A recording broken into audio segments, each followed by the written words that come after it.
21 फरवरी सन 2020 ਤੇ ਦਿਹਾੜ ਜੁਮਾ।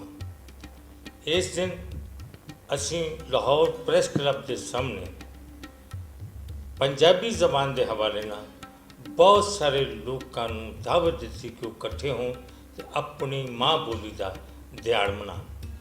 ਸਭ ਤੋਂ ਪਹਿਲੇ ਪੰਜਾਬੀ ਪ੍ਰਚਾਰ ਵੱਲੋਂ ਨੀਲਮ ਬਲਾਕ ਵਿੱਚੋਂ ਇੱਕ ਰੈਲੀ ਕੱਢੀ ਜਾਏਗੀ ਜਿਹੜੀ ਬੜੀ ਭਰਪੂਰ ਹੋਵੇਗੀ ਔਰ ਉਹ ਪ੍ਰੈਸ ਕਲੱਬ ਪਹੁੰਚੇਗੀ, ਜਿੱਥੇ ਹੋਰ ਵੀ ਪੰਜਾਬੀ ਤਨਜ਼ੀਮਾਂ ਦੇ ਲੋਕ, ਸਾਡੇ ਸੱਜਣ ਪਿਆਰੇ, ਮਾਂ ਬੋਲੀ ਨੂੰ ਪਿਆਰ ਕਰਨ ਵਾਲੇ, ਆਪਣੀ ਜ਼ਬਾਨ ਨੂੰ ਪਿਆਰ ਕਰਨ ਵਾਲੇ ਲੋਕ ਇਕੱਠੇ ਹੋਣਗੇ ਔਰ ਮਿਲ ਕੇ ਜਸ਼ਨ ਵੀ ਮਨਾਉਣਗੇ ਅਤੇ ਖੁਸ਼ੀ ਵੀ ਕਰਨਗੇ, ਖੁਸ਼ੀ ਵੀ ਮਨਾਉਣਗੇ ਕਿ ਅਸੀਂ ਆਪਣੀ ਮਾਂ ਬੋਲੀ ਦਾ ਦਿਹਾੜਾ ਮਨਾ ਰਹੇ ਹਾਂ। ਇੱਥੇ ਢੋਲ ਧਮੱਕੇ, ਲੋਕਾਂ ਨੂੰ ਪੈਗਾਮ ਦਿੱਤਾ ਜਾਏਗਾ, ਸੁਨੇਹਾ ਦਿੱਤਾ ਜਾਏਗਾ ਪੰਜਾਬੀ ਜ਼ਬਾਨ ਦੇ ਹਵਾਲੇ ਨਾਲ। ਸਾਡੇ ਜਿਹੜੇ ਦੂਜੇ ਲੋਕ ਨੇ, ਸਾਡੇ ਲੀਡਰ ਟਾਈਪ ਲੋਕ, ਉਹ ਵੀ ਇਸ ਜ਼ਬਾਨ ਨੂੰ ਅੱਗੇ ਵਧਾਉਣ ਵਾਸਤੇ ਗੱਲਬਾਤ ਕਰਨਗੇ।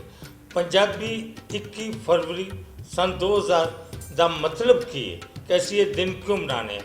ਦਰਅਸਲ ਪੂਰੀ ਦੁਨੀਆ 'ਤੇ ਸਾਰੇ ਲੋਕ ਆਪਣੀ 21 ਫਰਵਰੀ ਨੂੰ ਆਲਮੀ ਪੱਧਰ 'ਤੇ ਆਪਣੀ ਜ਼ਬਾਨ ਦਾ ਦਿਨ ਬਣਾਉਂਦੇ ਨੇ, ਦਿਹਾੜ ਮਨਾਉਂਦੇ ਨੇ ਔਰ ਖੁਸ਼ੀ ਕਰਦੇ ਨੇ।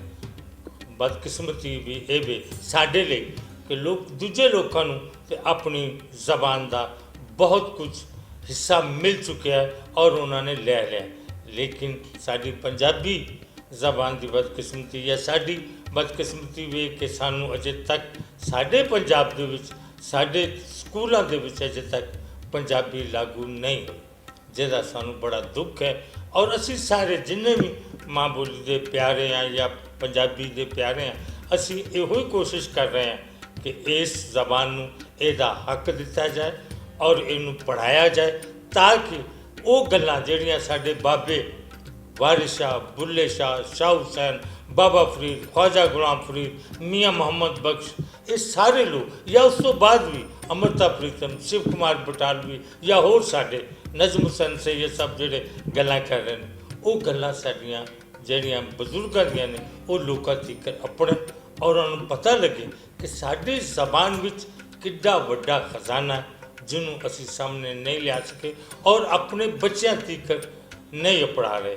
ਇਹ ਸਾਡੀ ਜ਼ਿਆਦਤੀ ਹੈ, ਇਹ ਸਾਡੀ ਕਮਜ਼ੋਰੀ ਹੈ ਕਿ ਅਸੀਂ ਇਸ ਜ਼ਬਾਨ ਨੂੰ ਅਜੇ ਤੱਕ ਉਹ ਮਕਾਮ ਨਹੀਂ ਦਿਲਵਾ ਸਕੇ। ਆਓ ਸਾਰੇ ਆਓ, ਸਭੇ ਆਓ ਔਰ ਲਾਹੌਰ ਪ੍ਰੈਸ ਕਲੱਬ ਵਿੱਚ ਅਪੜੋ ਅਤੇ ਉਸ ਦਿਨ ਇਹ ਸਾਬਤ ਕਰੋ ਕਿ ਪੰਜਾਬੀ ਆਪਣੀ ਜ਼ਬਾਨ ਵਾਸਤੇ ਮੈਦਾਨ ਵਿੱਚ ਅੱਪੜ ਗਏ ਨੇ ਔਰ ਇਨਸ਼ਾਅੱਲਾ ਹੁਣ ਆਪਣੀ ਪੰਜਾਬੀ ਜ਼ਬਾਨ ਦਾ ਹੱਕ ਲੈਣਗੇ। ਔਰ ਇਹਦੇ ਵਿੱਚ ਅਸੀਂ ਕਿਉਂ ਇੰਨੇ ਪਰੇਸ਼ਾਨ ਹਾਂ? ਉਹਦੀ ਵਜ੍ਹਾ ਹੈ ਕਿ ਜੇ ਅਸੀਂ ਆਪਣੀ ਪੰਜਾਬੀ ਜ਼ੁਬਾਨ ਛੱਡ ਦਿੱਤੀ ਤਾਂ ਸਾਡੇ ਬਾਬੇ ਬਹੁਤ ਪਿੱਛੇ ਚਲੇ ਜਾਣਗੇ, ਕਿਉਂਕਿ ਉਹਨਾਂ ਦੀ ਜ਼ਬਾਨ ਵਿੱਚ ਸਿਰਫ ਹਰ ਰੰਗ ਮਿਲਦਾ ਹੈ, ਹਰ ਰੰਗ ਮਿਲਦਾ, ਮਜ਼ਹਬੀ ਵੀ ਮਿਲਦਾ ਅਤੇ ਦੂਜਾ ਵੀ ਮਿਲਦਾ, ਅਵਾਮੀ ਵੀ ਮਿਲਦਾ, ਸਕਾਫਤ ਵੀ ਮਿਲਦੀ, ਕਲਚਰ ਵੀ ਮਿਲਦਾ ਸਾਨੂੰ ਉਹਦੇ ਵਿੱਚ।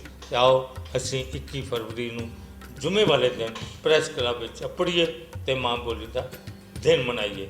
ਹੁਣ ਮੈਂ ਕੁਝ ਸ਼ੇਰ ਤਾਂ ਦੋ ਚਾਰ ਤਨ ਕਿ ਉੱਚਾ ਕਰਕੇ ਮੈਂ ਜਾਵਾਂਗਾ ਜੱਗ ਤੇ ਬੋਲ ਪੰਜਾਬੀ ਦਾ, ਉੱਚਾ ਕਰਕੇ ਮੈਂ ਜਾਵਾਂਗਾ ਜੱਗ ਤੇ ਬੋਲ ਪੰਜਾਬੀ ਦਾ, ਕਰ ਕਰ ਵੱਜਦਾ ਲੋਕ ਸੁਣਨਗੇ ਇੱਕ ਦਿਨ ਢੋਲ ਪੰਜਾਬੀ ਦਾ।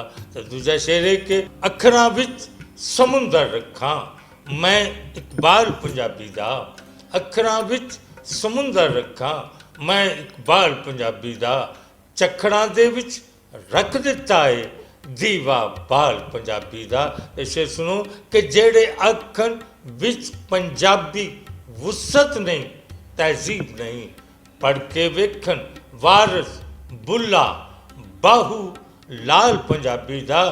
ਤੇ ਅੰਬਰ ਦਾ ਮੈਂ ਬੂਆ ਖੋਲ ਕੇ ਵੇਖਾਂਗਾ, ਅੰਬਰ ਦਾ ਮੈਂ ਬੂਆ ਖੋਲ ਕੇ ਵੇਖਾਂਗਾ, ਰੱਬ ਦੇ ਨਾਲ ਪੰਜਾਬੀ ਬੋਲ ਕੇ ਵੇਖਾਂਗਾ, ਅੰਬਰ ਦਾ ਮੈਂ ਬੂਆ ਖੋਲ ਕੇ ਵੇਖਾਂਗਾ, ਰੱਬ ਦੇ ਨਾਲ ਪੰਜਾਬੀ ਬੋਲ ਕੇ ਵੇਖਾਂਗਾ। ਜਿੰਦੇ ਰਹੋ, ਸਲਾਮਤ ਰੱਖੋ, ਸਾਡੀ ਬੇਨਤੀ ਨੂੰ ਕਬੂਲ ਕਰੋ, ਅਪੜੋ ਪ੍ਰੈਸ ਕਲੱਬ ਲਾਹੌਰ 21 ਫਰਵਰੀ ਨੂੰ ਤੇ ਆਪਣੀ ਮਾਂ ਬੋਲੀ ਦਾ ਮਾਣ ਵਧਾਓ। ਜਿੰਦੇ ਰਹੋ, ਸਲਾਮਤ ਰਹੋ।